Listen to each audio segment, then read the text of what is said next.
storytelling we do. Yeah. Um, I how it's going to be of value to you is very hard for me to gauge, but I really leave it to you. I'll try and do this for about an hour. I will also show you video excerpts from some of these plays, because that will give you a concrete idea of what I'm talking about. Otherwise, it will remain in the realm of the speculation and imagination. I don't know how many of you are familiar with theater, in the sense that how many of you actually go out and watch plays. Those of you who do, if some of it seems basic, please forgive me. But this is in the interest of having clarity in this conversation. And then I will leave the last half an hour or so, maybe, for kind of open questions and conversations. And uh, perhaps, Abhishek, one of you can moderate that, because I may not be able to get everything, or you can use the chat box, whatever. Yeah. Okay. So I'd like to start with our experience of creating a piece of work that was titled Cotton 56 Polyester 84. Cotton 56 Polyester 84. This is a slightly intriguing title, but it's really refers to an idea that we were sort of talking about for some time, that concerns really the city of Mumbai. A lot of my theater responds to the world around us. Okay, so it kind of picks up from things that are happening in society and then plays it back in a way. And the idea is to really allow people a slightly more a different way of looking at a situation that they may be familiar with, and that, I think, leads to more understanding. We don't claim to know it all. It's our version, it's our interpretation, and we leave it open to a large extent to the way the audience receives it. Just a brief background of Mumbai city for those of you who may be unfamiliar. Mumbai, was created essentially because it's a port city, right? And as the port of Mumbai became very, very, important, it has a very beautiful sheltered harbor, and the city grew around the port, really. The prosperity of Mumbai really grew around the port, and it grew rapidly. And one of the main manufacturing activities in Mumbai was cotton textiles. Okay, so uh, a large number of textile mills came up in the city. Uh, some of them initially set up by the British, but several Indian entrepreneurs also set up their own mills. And really, Bombay became the hub of textile manufacture. And these textile mills were located in a fairly concentrated area of central Bombay. All right. And that area came to be called Giran Gaon. Okay. Girni in Marathi is mills, Gaon is village. So the village of mills. Uh, Mills were labor intensive, even though there was machinery, but they were labor intensive and needed a lot of workers. And people from different parts of Maharashtra migrated to Mumbai to work in the mills. Now we are talking about, 1900s onwards, right? Even before that, about 1880, 1885 onwards.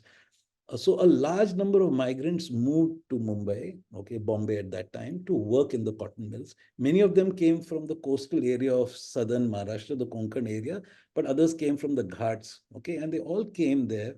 And housing was created for these workers, which then, tall buildings, 4-story, 5-story building with single rooms, small rooms, and a running balcony around, and common toilets at the end of the corridor. These were called chawls, all right? And large number of workers lived there. Very often, 8 to 10, 15 people would sleep in one room. And because of the shift system, it's often said that the beds had no time, the mattresses had no time to cool off, because as one set of people woke up in the morning and went to work in the mill, the people finishing the night shift came back to sleep for during the day. Now, what is interesting is that each of these groups of migrants brought with them the culture of their own regions, their own villages, their own regions. And what grew over time was a kind of a wonderful new culture, which is called the Girangaon culture, a kind of composite culture that grew that, which included music, religious practice, and other things. There was a very beautiful Girangaon culture, and it was a point of great attraction. But what was particularly of interest to us is, and for the character of Mumbai city, is that the mills were unionized, the workers were unionized, and initially it was the communist unions that were very powerful. And there was great emphasis laid on the rights of workers and the status of workers. And so as a result, Bombay has always had a very strong working class character. Now, over the last 30, 40 years, this has slowly changed in a sense, but the spirit of the working class has remained, which is why in Bombay you'll find that whether it's a rickshaw driver or is the CEO of a company or a guy selling vada pav on the streets, all of them have a great sense of dignity of labor, right? And this is one of the major attractions of the city. You can't mess around with your rickshaw driver in Bombay. He's a professional. You can't mess around with a guy running a food stall. They see themselves as professionals, and there's great pride in that work. This is something that, growing up in Bombay, this is something that always kind of interested me. And when I was in college, I used to take a bus route that went through the mill area. And it used to fascinate me that anytime one traveled on this road, there were always life on the street. There was no time when that part of Bombay was ever asleep. And I was very keen that we need to do something. Our theater needed to, in a sense, reflect this amazing spirit that we saw among the working class in Bombay. So I heard about a play being written by a well-known playwright, a young, well-known playwright called Ramu Ramanathan, on based on the textile mill workers' experience. Uh, I was immediately interested, and I started talking to Ramu, and I was to understand how he was actually writing this play. And I realized that what he was doing was extensive. It was a research-based project. He was meeting textile mill workers, their families. He was talking to them, getting a sense of their histories, their experiences as workers, and all the issues involved. And he was really basing his script on very, very, very deep research. Now, this was an interesting period. This is around 2004, 2005. This is a very interesting period in the textile mill history of Bombay. Uh, Initially, as I said, these large mills were set up and large amounts of cloth were being produced. But what was happening was that these were the early entrepreneurs, many of them business people, small business families that control this thing, the mills. And with the unions there and, constantly asserting the workers' rights in terms of money, facilities, etc., over time, you find that mill owners are not putting back profits into upgrading the mills. You find that the money is going out of the mills into some other businesses, and slowly the mills are running down. Okay, because there's no additional technology, there's no keeping up.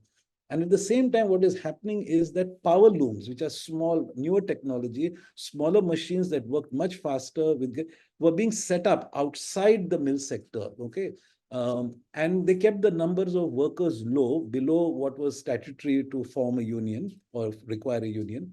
And so they were moving away from organized labor to moving to disorganized, meaning unorganized labor.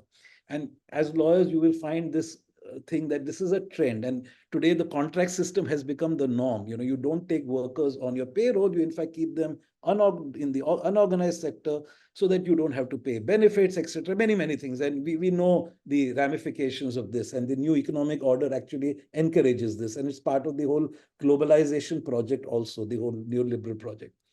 So as a result, what happened is that the mill started running down, and slowly, one by one, the mill owners started shutting their mills down. Okay, workers were thrown out of jobs, and of course, back wages were not being paid, and etc. etc.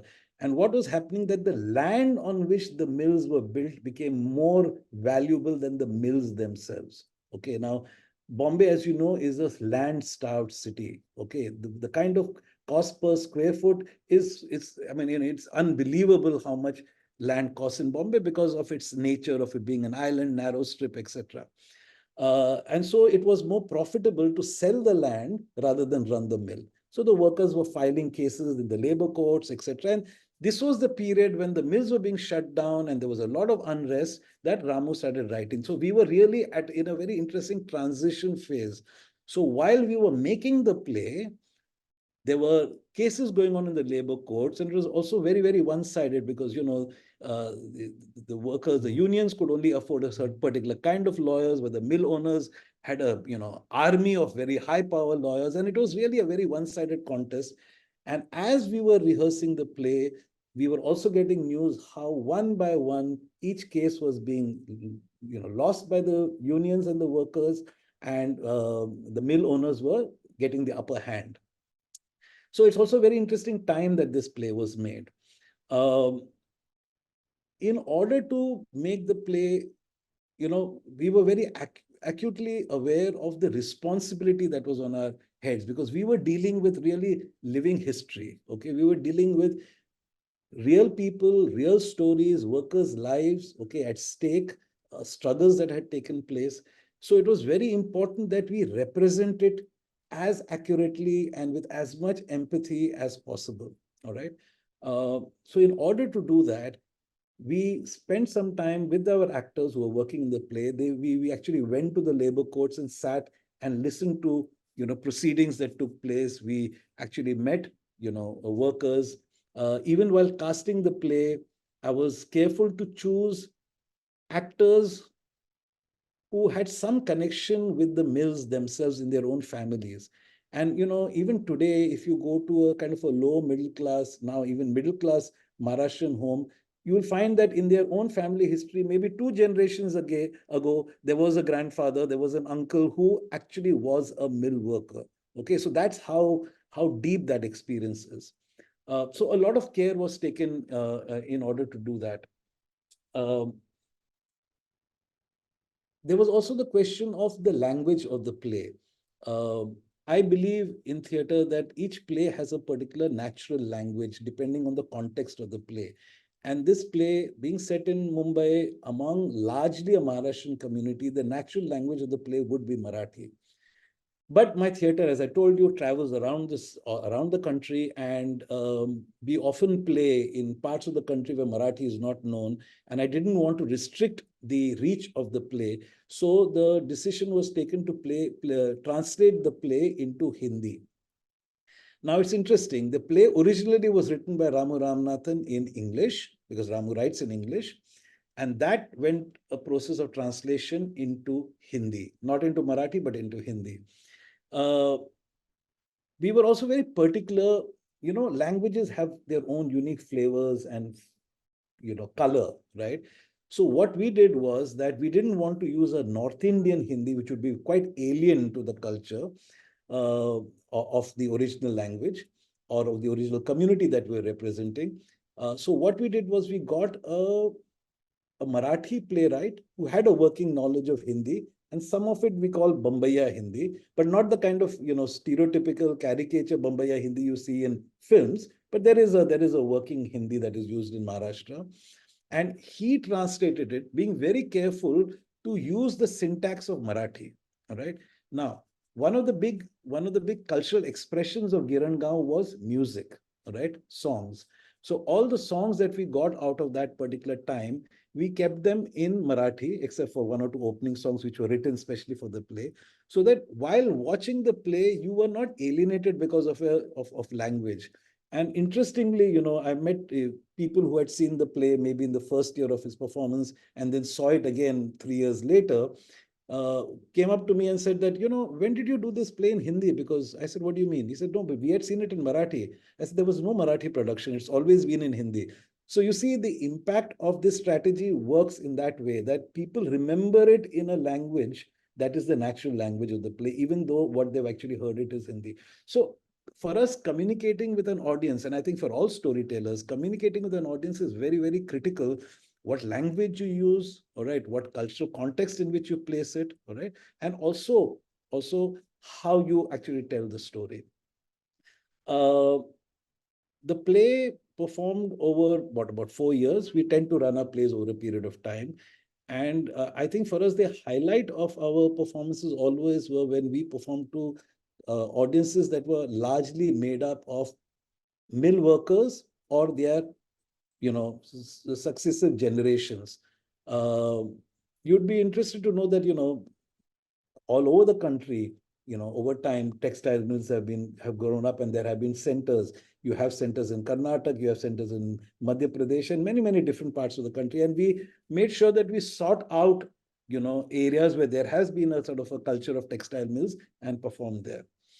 So, with this little introduction, let me play you a short clip from the play, and you'll get an idea of what I'm talking about.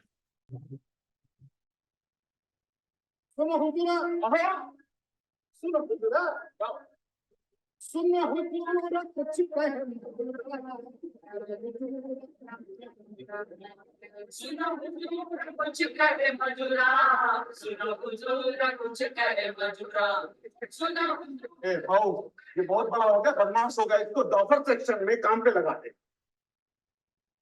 ठीक है,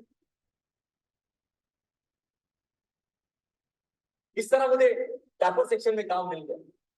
काका दूसरे दिन मुझे doctor section ले गया, और फिर कुछ दिनों के बाद एक कामगार ने हाथ पे गुठली मारी, तो मुकादम ने मुझे उसकी जगह पर लगा दिया, बदली करके, और मैं मिल का बदली कामगार बन गया। करो उपवास, बन जाओ मरियम तनमन से, खाओ मार, खाओ गालियां अपने हरामी मर्दों से। अंडा मेला, अरे मार खाता भंडर नवऱ्या कडलं। हाँ, पहना मंगळसूत्र, पहना गजरा वेणी, जाओ संतोषी माता जाओ, बनो ब्राह्मणों की ब्राह्मणी। क्या बोल इतने दुखी? अरे टिफिन में तुम्हारी पसंद का बड़े का दिया था ना? मालूम है आई, मैंने खाया। क्यों, क्या हुआ? अरे आई, उधर मिल में बहुत गड़बड़ी हो रही है मेरे साथ। वो लोग मेरी जिम्मेदारी बढ़ा रहे हैं, मेरा काम बढ़ाना चाहते हैं। आई, मेरे को सुपरवाइजर बनाया। अरे तो फिर अच्छा ही तो है। अच्छा नहीं है यार, मेरे को कबूली देनी होगी कि मेरे नीचे के वर्कर खराब कपड़ा नहीं बुनेंगे। सुपरवाइजर ना तो नहीं कर सकोगे। आई, काम टेंशन का है, भूख मर जाती है, मैं नहीं खाऊंगा खाना।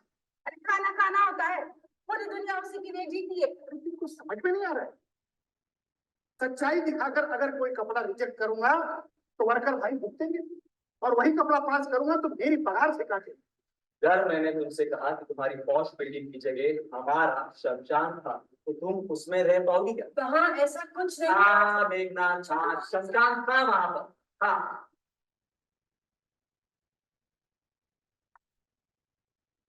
इस जमाने में वो जगह हमारे लिए मिल हुआ करती, हमारी रोजी रोटी हुआ करती थी वो जगह।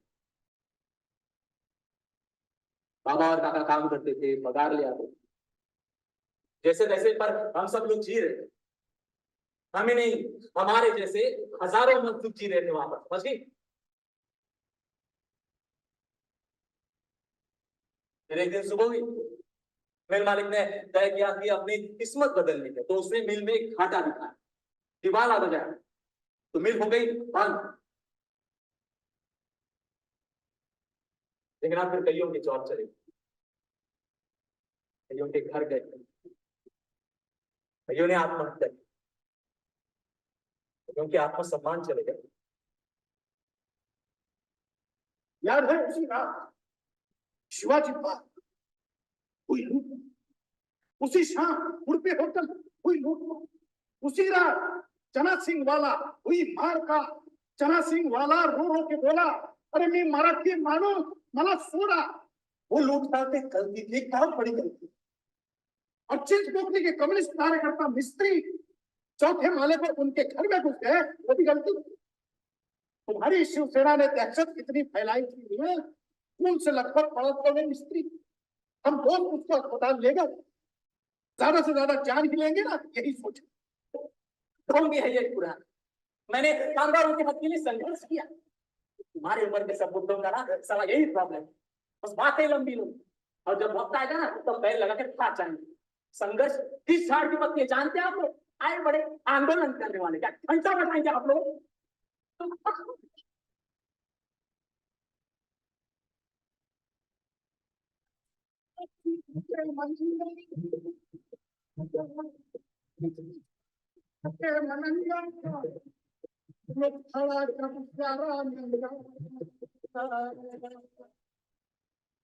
ये मुल्क खड़ा जब सारा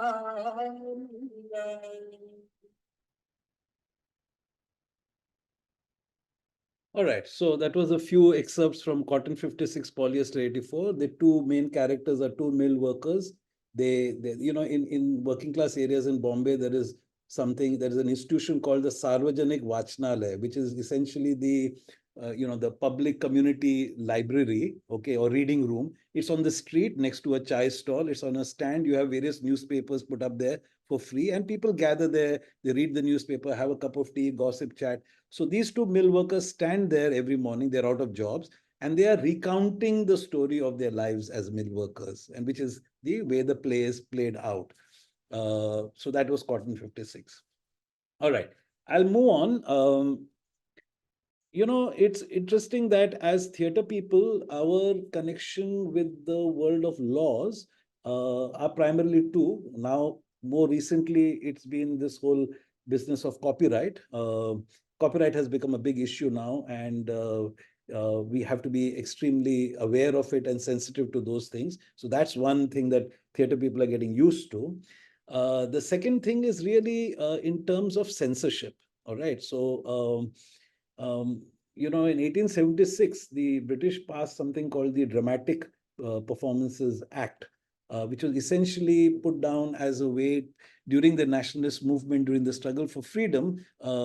Theater people were using theater really to, talk about colonialism, about wanting to be free, and they used, they would use mythology as allegory to talk about the current struggle. And so the British became aware that theater has that subversive power. It can sort of, generate ideas, create the kind of interest in ideas. So they decided to pass this act in order to control what was being shown in live performance. Like several other colonial laws, even after independence, we have continued with these laws. Okay. Now, currently, there are two states left in India which hold on to remnants, to vestiges of this Dramatic Performances Act. One is Gujarat and one is Maharashtra. Earlier, they were much more widespread, but most other states have kind of, done away with this law. But here in Maharashtra, for instance, and in Gujarat, we have to submit all our scripts to a censor board for theater. Okay. And it's got a different name. It's not like the film censor board. It's called the Stage Scrutiny Board, right? Any live performance in Maharashtra has to be scrutinized prior by the Stage Scrutiny Board. Now, this is really archaic. Okay, it's really archaic because how do you control live performance? I mean, as a director, once the show starts and the actors on stage, I have no control over what they're going to do. It's a matter of trust, right? So to pre-censor something is absurd. It's ridiculous. But it's there. It's there. And interestingly, there is a lot of support for the censorship from the mainstream theater producers. All right. So it's the usual argument. If you're not doing anything wrong, why are you afraid of a law, right? But that's not how it works. It can be used as a tool of harassment. It can be used in many, many different ways. And it really, and in the current climate, of course, it's become even more important and to talk about this. So we have that connection. And we have seen that in other states, when something is politically inconvenient, even if there is no censor law, the police will often, cite worry about law and order situation and shut down a performance. All right. So even in Maharashtra, even if you have a censor certificate from the board, if some group, somebody finds something objectionable and arrives at a large crowd, as it happens, a mob accumulates, the police will say, yes, you have a censor board, but we are afraid of a law and order situation and will shut down the performance, right? So we are subject to this, and live performance is very, very vulnerable because live bodies are on stage. They're always very more vulnerable than going like a cinema theater is just shadows on a screen, right? But here there are live actors on stage, there is physical proximity, etc. So we are very, very vulnerable. Also, we are not big business, so we don't have those levers either. I was thinking a lot about censorship, around the time when I don't know if you're aware when MF Hussein's paintings were being attacked, and there was an attack on a gallery. They were sort of some of them were toned down and stuff like that, and then eventually he had to go into exile. And that was also a time when in Maharashtra we were having a lot of pressure on us as independent documentary filmmakers, etc., etc. And I said, censorship is something that our theater needs to talk about. And because we are theater people, let us talk about censorship in the theater as a starting point, right? Audiences also will be more familiar with that rather than talking about something else.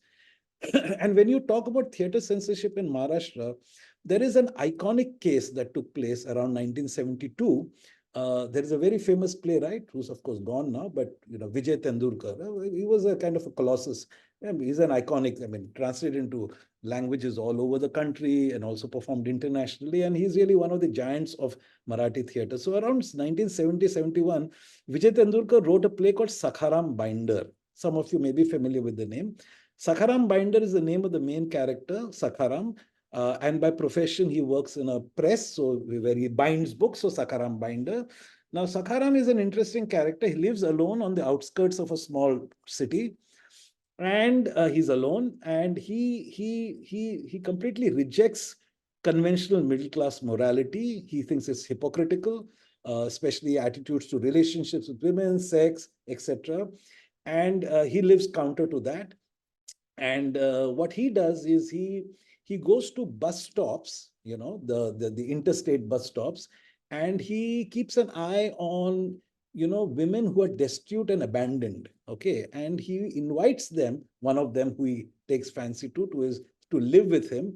And it's a contract that he enters with them, right? The contract is, I will give you a roof to to shelter you. I will give you 3 saris a year. All right, simple, plain saris, not expensive saris. I will give you food to eat and I will protect you. In return, you have to live in a relationship with me, like a wife. The phrase he uses, you have to live with me like my wife. So you understand what the implications of that are. And it's a contract. He says, if you get tired of me and you don't want to live with me, you can leave and take all what I've given you with you. If I'm tired of you and I don't want you, I can ask you to leave, right?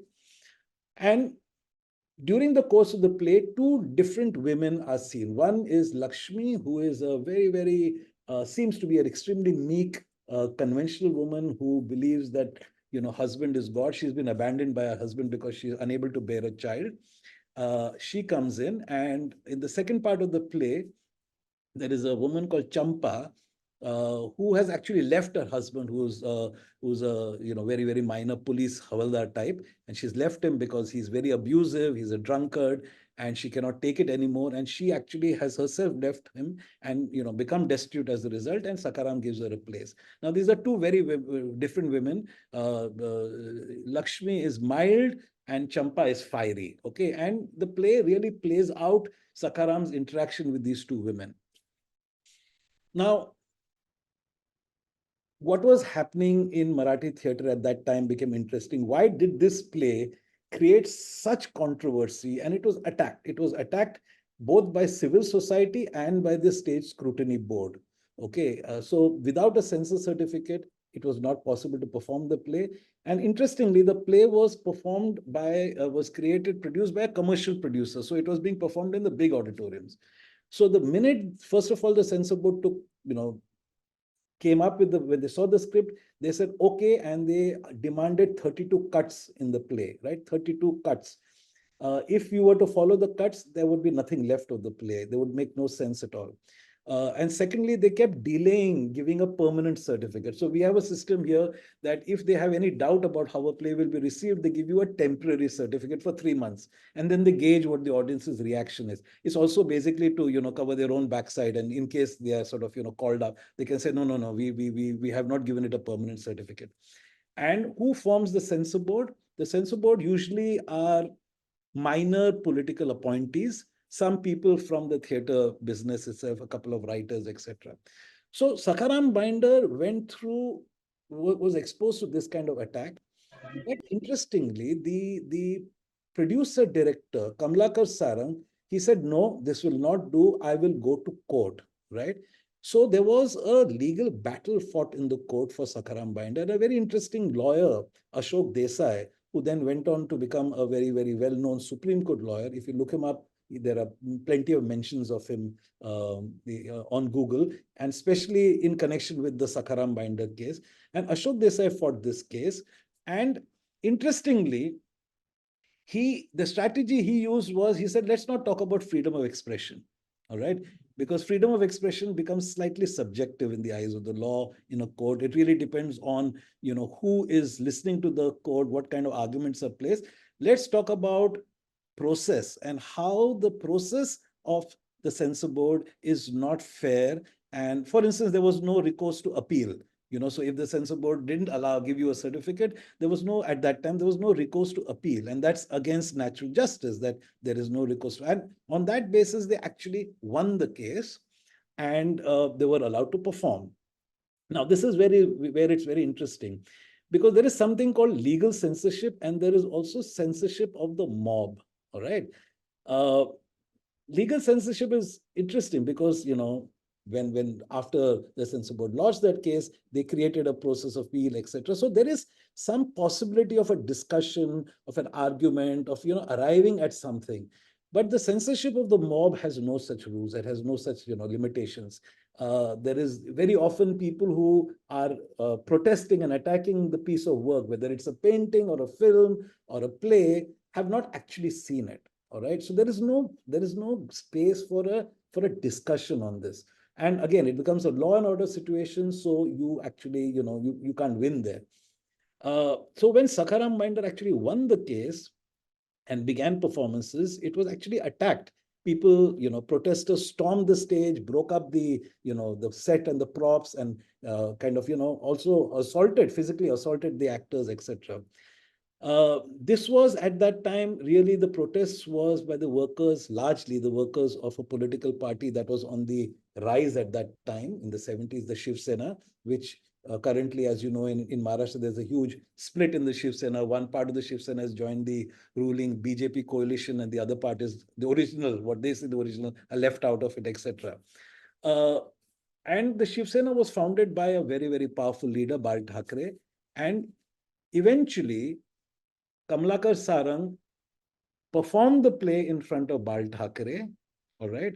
And Bal Thackeray, after seeing the play, says, oh, there's nothing wrong with this play. And he orders his Shiv Sainiks to stop harassing the play. And then the play goes on to do 500 performances, all right? So this is a very interesting moment in theatre history in the context of censorship. So we decided to do a play that used the case study of Sakharam Binder and what it went through in the legal courts to talk about the idea of censorship. Who says no and why do they say no? This was the broad theme of the play. And the play was titled Sex, Morality and Censorship. It's a long title. The title is Sex, Morality and Censorship. Now, in this, there is how do you tell the story? It's essentially an argument. It's a play of an argument of ideas. It's not structured as a narrative, like, someone came and then this happened and these incidents happened. It's really a narrative of ideas. And this is the first time that I was working on a theater production that was not a narrative in terms of a story, but it was a story of ideas, right? So what were the things that we were looking for? We were looking for, as I said a little earlier, what was it about Sakharam Binder at that particular moment in history that caused this kind of uproar? I mean, honestly, if you ask me, if Sakharam Binder was played today, it would be banned outright. I mean, that's how we have regressed, actually. Actually, the 70s was a very interesting decade, not just in India, but all over the world. There were major anti-Vietnam protests all over America. In Europe, there was the period of the French universities students had come out on the streets, and there was a big push for a more liberal and a more equitable society. In India, for instance, in the 70s was the time of the new wave cinema movement, which was a very, very new kind of cinema that was being made and that influenced. So on one hand, in society, you have forces that are pushing for a more open, more liberal, just view of life. And invariably, there is a backlash from society. And so you have a super conservative section.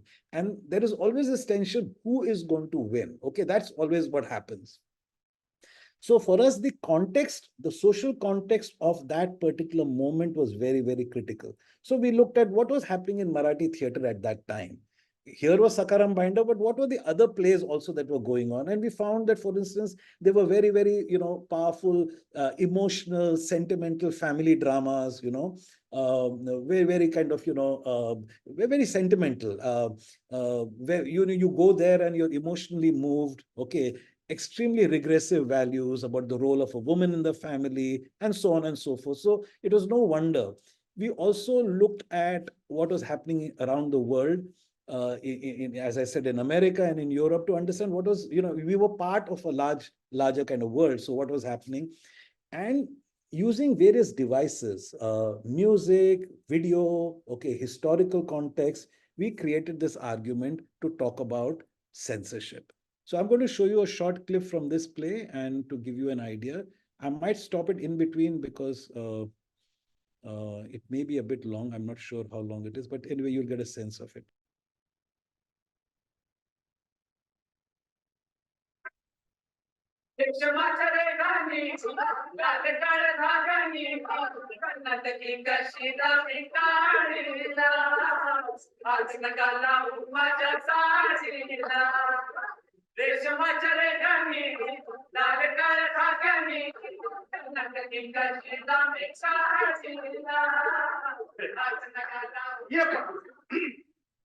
तेरी जानवर आके compound तोड़ता है, headlight फूटी क्या तेरे? हाँ। मतलब ये बीच बीच के शब्द कहाँ है? सेंसर के कट्स। सेंसर वालों को ऐसा ही चाहिए था ये डायलॉग। अब ये खाली जगह भर के पढ़ो। अरे जानवर आके कंपाउंड तोड़ रहा है, इसे दिमाग में कट है। तो तेरी माँ की जानवर आके कंपाउंड तोड़ता है, साले हेडलाइट फूटेगा तेरे। वाह, मेरा कंपाउंड होता ना तो मैं इतने में नहीं छोड़ती। मैं तो बोलती क्यों बे रंडी के, आप किधर है तेरे दिमाग में है, तेरी गांड दिखता नहीं। अबे मार, क्या चल रहा है ये बार-बार? तबीयत ठीक है ना आपकी? मैं कुछ नहीं कर रहा। सेंसर वाले क्या करते हैं ये बता। क्या करते हो? बाहर निकाल दिया था ना? This is Lakshmi. के वापस आते हो हमेशा। रोज रोज खाने के लिए नहीं मिलेगा। लोग भी करेंगे। ऐसे टुकुर टुकुर क्या देख रहा है? हाँ? तो गर्मी पड़ता है तरबूज।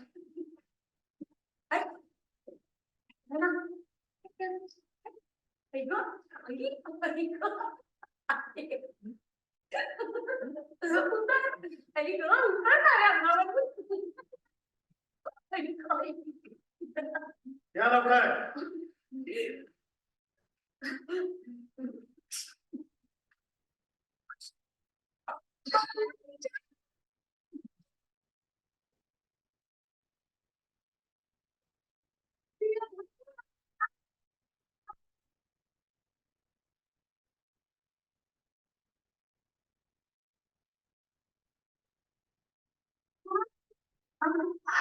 जी, मैं रखूंगा बिठाने से पहले ये बताइए, आपने नया कोर्स स्टार्ट किया है? चांद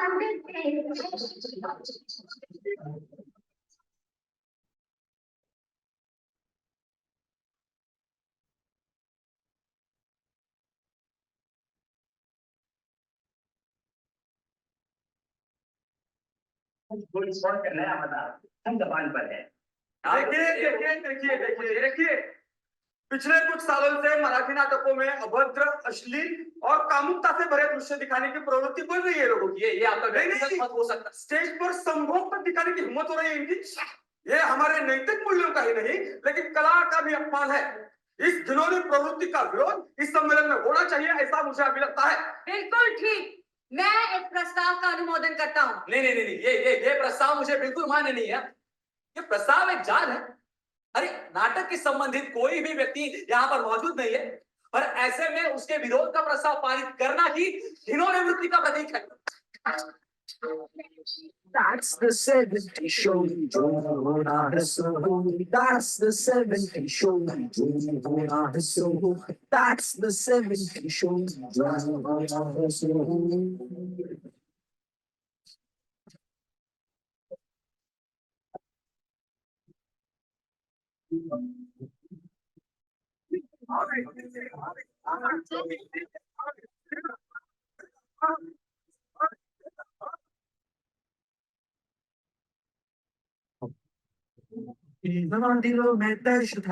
Change the world that needs it. Revolution flows from the barrel of the gun. के साथ मार्क्स, माओ और चे.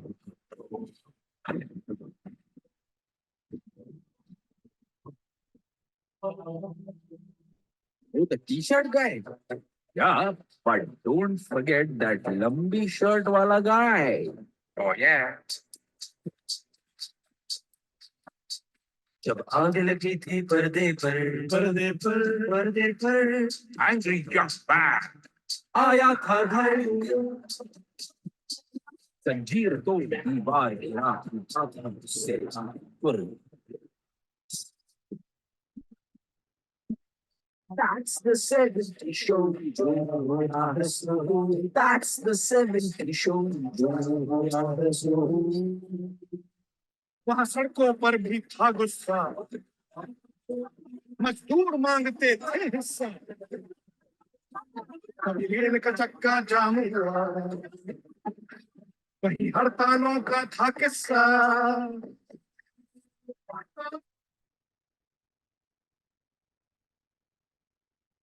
All right. So the ad that you saw, okay, that was an ad from that time, the Gold Spot ad, and the various images that you saw in the video, they are historical images. That was essentially to give you a context was what was happening in the world around a play like Sakaram Binder. All right. Okay. Sakaram Binder, I'm sorry, Sex, Morality and Censorship also went on to perform for several years. And it really opened up discussions of this whole idea at different places that we performed it. I'll move to the next one. In 2014, this is very recent, relatively, 10 years ago. In 2014, we all felt that it was really important to talk about the idea of dissent, all right? I was telling you earlier that one of the big problems about, dealing with what we call, a kind of a mob reaction to anything is that there is a shrinking space for conversation, for discussion. We very strongly believe that unless there is conversation, unless there is discussion, we can't really arrive at anything, right? Unfortunately, these spaces are shrinking and they are replaced with far more aggressive, hostile, violent spaces where we can't really hear each other. We can't really talk to each other. So we said that we need to create a piece of work that looks at the idea of dissent. And this came from the belief that dissent is actually a universal idea. From the beginning of society, human society, there has been dissent. And it is actually through resolving, dissent leads to discussion, argument, and it's through resolving that society has moved forward as we see it. Okay. And dissent is something that is not limited to any particular time. Okay. It's not limited to any particular part of the world and any particular culture. It's universal. So what we did was, we are theater people, we needed to look at things that were, cultural expressions. So we said, let us look at creative expressions of dissent from across time and across cultures and geography. So for instance, we all are familiar that when Galileo, based on his scientific observations, said that the earth was not really the center of the universe as was believed at that time, and as that was the point of view, that was the belief of the church. and anybody who actually countered that was actually indulging in heresy. When he said that, he had to, he had to face the authorities and eventually, had to retract. So right from then, right, so you have Galileo, you have other forms of dissent in the form of poetry, in the form of music, in the form of satire, autobiographical writings. So we spent about a year reading very, very widely on dissent and created a piece of work which we titled Words Have Been Uttered. Okay. Now, why in 2014 were we talking about this? Why did we, uh, this is a time when things begin to change. This new phase has happened in this country. You find that there have been attacks, physical attacks on rationalists. A couple of them have been actually killed in the process, whether it is, a Gauri Lankesh or a Pansare in our side, in our part of the world. There has been an attack on any form or anyone presenting a point of view that is contrary to the majoritarian view. All right. And that's always the danger. Does the law protect the minority view? That becomes a very, very critical thing. And when that breaks down, when that system breaks down, then society is in deep trouble because the majority will always dominate and will always prevail. And the whole idea of things like institutions like the Constitution, by the law courts, is actually in order to protect minority interests, rightful minority interests, to protect. And minorities are not just religious minorities, also minorities in terms of ideas, in terms of beliefs. The idea of the minority is very large. And today it's kind of equated with religion, but it's much more than that. And the play that we created, and it's not really, it's not even technically a play in the sense, it's a sharing. We call it a sharing. 8 of us sit together on stage with our books and our material, and we perform, we read, we sing different expressions of dissent. And we titled the play Words Have Been Uttered. This comes from a very famous Punjabi poem, which goes in translation: words have been uttered long before us and will be long after we are gone. Words have been uttered long before us and long after we have gone. Chop off every tongue if you can, but the words will still have been uttered. Meaning the words of dissent that are uttered are still floating around in the air around us, and there's nothing you can do to get rid of them once they have been uttered. So using that idea, we made this play, which basically it's pretty much, so it takes scenes from plays that talk about dissent. There's poetry, there's satire, there's music, and there's a fair amount of video also has been used. I'm just going to play you a short excerpt from this. Um,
2,000 years, men have believed that the sun and all the stars of heaven revolve about them.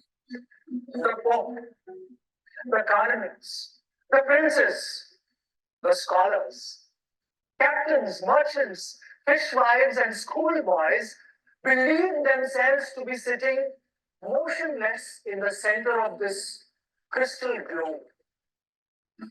But now we are traveling headlong into space. For the old age is past, and this is a new age.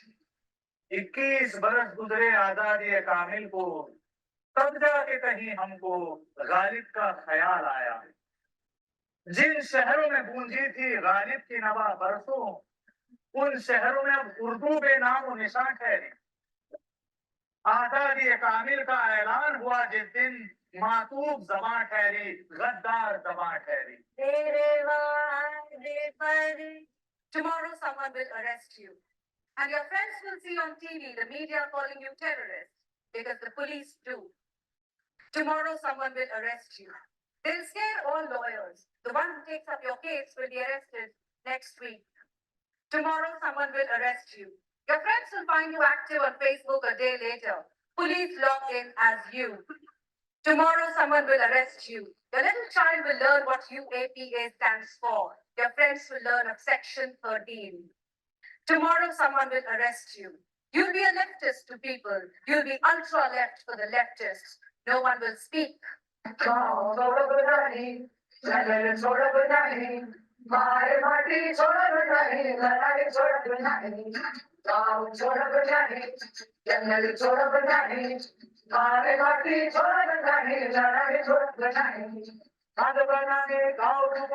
कारखाना बनाए, जंगल काटे, खदान खोदे, century बनाए। छुट्टी कहाँ जाए, विकास के भगवान बताओ जैसे जग बना। ये डेमोक्रेसी, किसानों की मौत का झूला झूल और बता, हम हमारी भूख में क्या खाएं। दिन ब दिन दुख फैलाती झोपड़पट्टियां खाएं कि झोपड़पट्टियों से बेइज्जत कर छीनी गई मानवता की नग्नता खाएं, या उस नग्नता का परमोच्च स्लमडॉग मिलियनेयर खाएं कि कुत्तों को दिए गए टुकड़े जैसा इंसानों का ऑस्कर पुरस्कार खाएं। ये डेमोक्रेसी। वर्ल्ड सिनेमा में तेरी नग्नता देख और बता, हम हमारी भूख में क्या खाएं। उसने कदीदनुना वबीगौरा यारा रंगता में गोरा। उसने कदीदनुना वबीगौरा जाना न तो हूँ दास नवी वबीगौरा। जाना न तो खुदास नबी वबीगौरा वबीगौरा यारा दचा खबरी बिजरुर मनाल दिना वबीगौरा। वबीगौरा यारा रंगता में गोरा। उसने उकने दनुना वबीगौरा।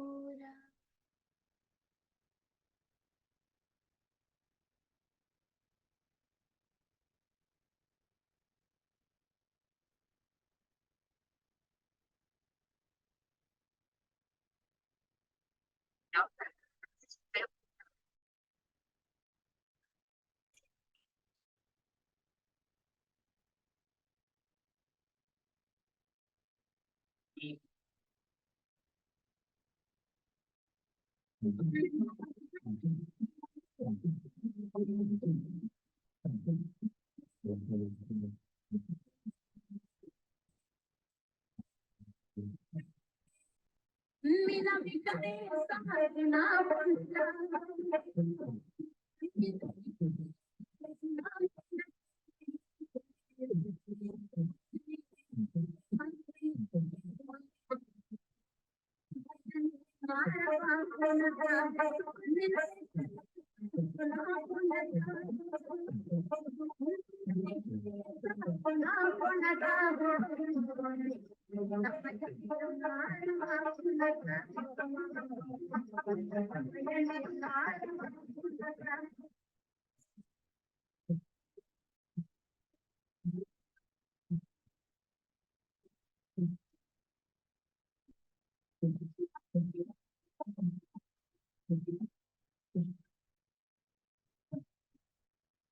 All right. So that was a few glimpses of bits of poetry, music that we perform as part of Words Have Been Uttered.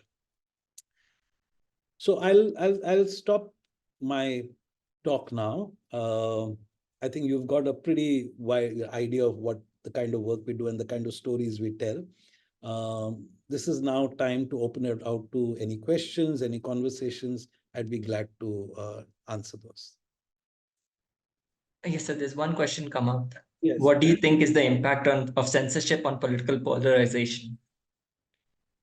Well, on political polarization, I think, well, both are very, very strongly connected. I think political polarization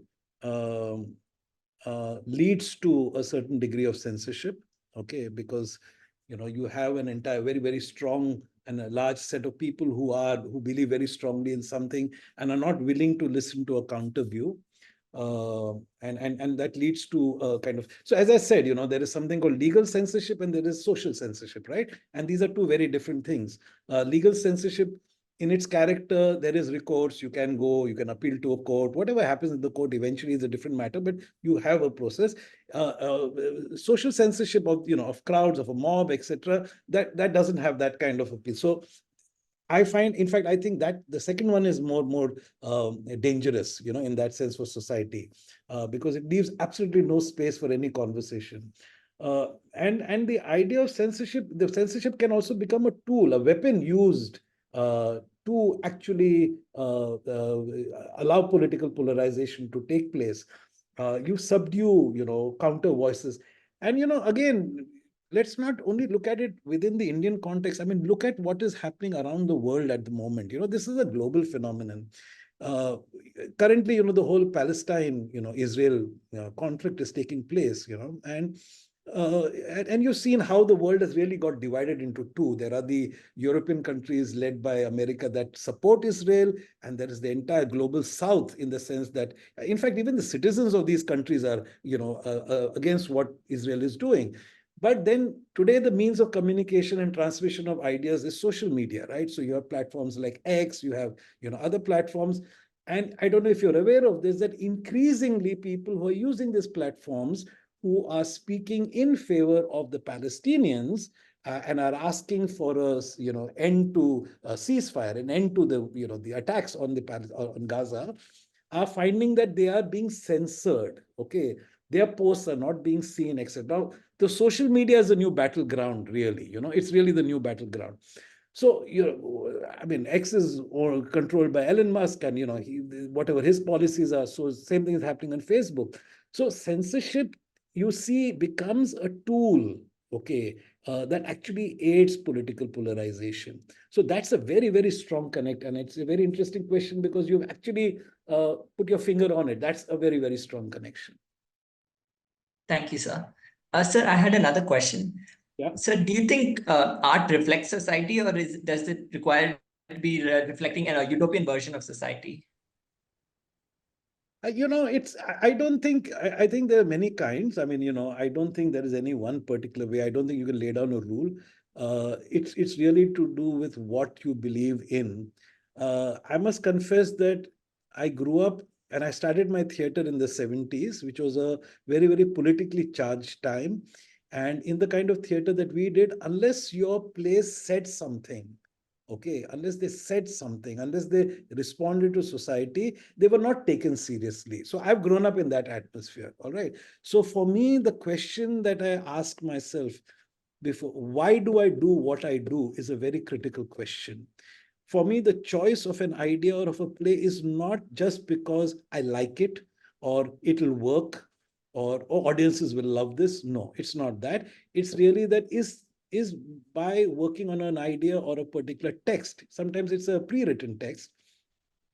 What am I saying? What are we trying to communicate to our audience? That's very, very critical for us. Okay. Why do you do what you do? I think this is a very critical question all of us will ask. And it's regardless of whether you're in the arts or in anything. I mean, as lawyers, coming out into the world, you're going to have to ask yourself this question. You can't just drift through life. You have to ask yourself, why am I doing what I'm doing? See, sometimes the question can be answer can be as simple as I want to make money. Okay, but let's be clear that that's why I'm doing it. Okay, we need that clarity. We need that. I'm not passing any judgment. You might, I'm doing this because I want my career to develop and I want to be, I really want the good life. Fair enough.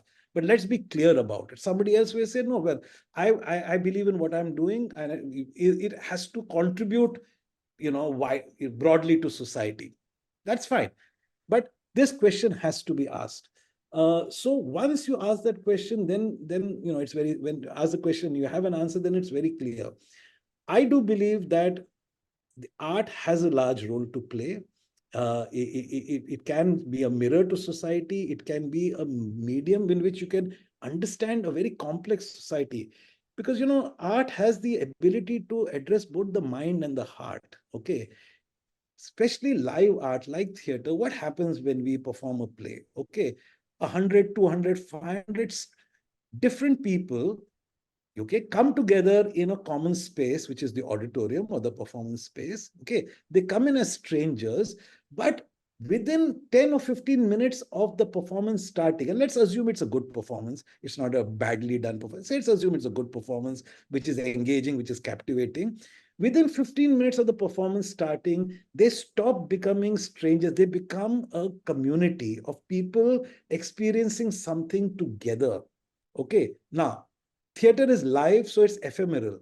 What you're seeing on that particular day at that particular point of time is unique, because the next performance can never be the same as this one. Okay, so you are watching a unique event together. That's why you laugh together, you clap together, you cry together, you respond together. And for a brief moment, when you step out, you really become part of a community. Now, that's a very powerful thing. It does happen to a certain extent in cinema also, but not in the same, it does not have that visceral quality that live art has. Okay. And I believe that when something is so powerful, then we have to make something out of it. Again, let me repeat, this is my personal belief. It's fine for people to have a different point of view. I mean, commercial theater will say, listen, we are making theater to make money. We could be running a stationery shop, but we choose to make theater because eventually profits are the end motive, which is fine. Which is fine. Let's be clear about it. Okay. But there is a certain responsibility even in that, like there is responsible business and there is irresponsible business. Those ethics, of course, must come into play. So this is what I believe. There is theater can show you a glimpse of the future. It can show you what could be better than what is, if you might call that utopian. But in a way, if you look at it that way, it's also reacting to society around you. I mean, I can have a very, very utopian play about a society which is so just and equitable that everybody has 3 meals a day, they have gainful, dignified employment. It could say it's utopian compared to what we see around ourselves. But I would say that in a sense, it is responding to society if that's the intent with which I made the play. Sir, what are the changes that you find in the theater art between 1970 as well as after 2010? I think there is a big. I would like to connect it with the when India went into liberalization, when took up liberalization, and the marketplace opened up. It has had an impact on many things. It also had an impact on theater. In Mumbai, I can say, because it's different experiences in different parts of the country. But in Mumbai, for instance, our audiences have grown quite largely. A lot of young people watch our theater. Okay, a lot of young people watch our theater. But also, theater is now seen as another product of entertainment. Earlier theater was seen as a bit of a high art, and that also position was also had its own problems.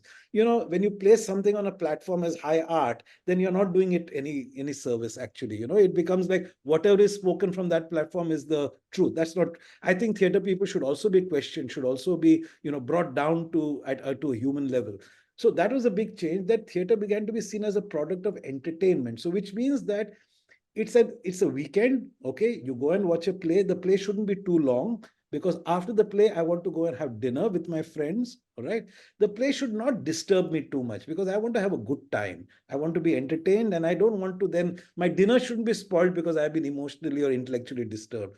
So that pressure has come upon. The same pressure as you see in cinema, for instance. Most of commercial cinema, and they say it's meant to do that. It's meant to give you a good time. So that pressure has come on theater. But the good part is that audiences have grown. For us as a challenge as makers is how to navigate these two pressures. How do you do what you want to do and yet keep an audience engaged, yet also remember that in Bombay we have paying audiences. So when somebody is paying 500 rupees, I feel extremely responsible, because that same person could have spent 500 rupees somewhere else. So there is a responsibility to the audience. But do you then compromise on your principles? Do you do something that you don't want to do just to please an audience because they're paying for it? Or can you look for a relationship where I will do my best and give you value, and you as an audience, because you have chosen to come to see my play, nobody forced you to come and see my play, you will also be respectful to what we have done. Okay, so I will do my best and you will do your best, and that is the pact that we have with an audience, and that is what we really aim for. Wonderful, sir. Wonderful. We enjoyed actually. Wonderful, really, especially the answers and the illustrations which you have shown, Urthusi. Really wonderful. We are really grateful to you, sir. Thank you. Thank you very much. Yeah. Any questions? Anybody? Yeah. Maria, it was my pleasure to answer. Thank you for that question, Maria. Thank you so much, sir, for the enlightening session and the wonderful responses. It was wonderful. And with that, we'll come to a close. I would like to invite Mr. Abhishek Bhatt, Faculty Coordinator, Center for Skill Development, to propose the vote of thanks. Good afternoon, everyone. So, as we come to the close of this enlightening session on art and skills of storytelling, I'm honored to have the opportunity to deliver the vote of thanks. Respected Shanbagh sir, I would like to extend my deepest gratitude for the enlightening lecture you delivered. Your insightful presentation on the art of storytelling, in which you have underpinned the significance of natural language, the cultural context that you talked about, it was truly captivating. And the clips that you have shown from the Cotton 56, Polyester 84, has not only enriched our understanding, but has also brought life to the struggles of the mill workers and the battles in the labor courts, which I think our law students will cherish, because many of them might take up that course of labor litigation. And the concept of moral social censorship versus the legal censorship. So that was really very much insightful. Also, one important highlight was with regard to the Dramatic Performances Act, especially in the context of Gujarat and Maharashtra. And the concept of pre-censorship offered us new perspectives on the nuances of the dissent aspect that you have actually dealt. So probably many of our students may come up with some research papers on pre-censorship or right to dissent. As a matter of fact, we have a subject on media law. So already we also dwell into that aspect. But we are actually very much immensely thankful for the knowledge and wisdom that you have shared with us today, sir. And your lecture has not only educated us, but also inspired us to delve deeper into the intricacies of storytelling. And as a medium to teach to the student and also to argue probably in the court when they become lawyers. So thank you once again, sir, for this engaging and thought-provoking session. And with this, I would also like to thank our Dean, sir, for providing this wonderful opportunity to conduct such interdisciplinary lectures. I would also like to thank our director, sir, Professor Dr. Praneshwaran, sir, and all the faculty members for their unwavering support in organizing this event. Special thanks to the technical team and the student members, everyone involved in the seamless execution of today's lecture. Lastly, to all our students and the attendees, your enthusiastic participation, of course, and the engagement has been cornerstone of this wonderful session. Your curiosity and eagerness to learn are what it makes a wonderful and a meaningful session like this rewarding. And lastly, I would like to acknowledge and thank the people who have been working behind this, the conducting of the Zoom meeting. And in closing, I carry with me the insightful stories and the lessons shared by Mr. Shanbagh today. I'm sure everyone else does too. So we are immensely grateful for this learning opportunity. Thank you once again, Shanbagh sir, and to everyone who contributed in making this event a remarkable one. We look really forward to many more such enriching experiences. Thank you. Thank you. Thank you, Dr. Thank you. Subramania. Thank Thank you, Abhishek, very much. Thank you, Yusuf. Yeah. Yeah, and all of you. Thank you very much. Bye-bye.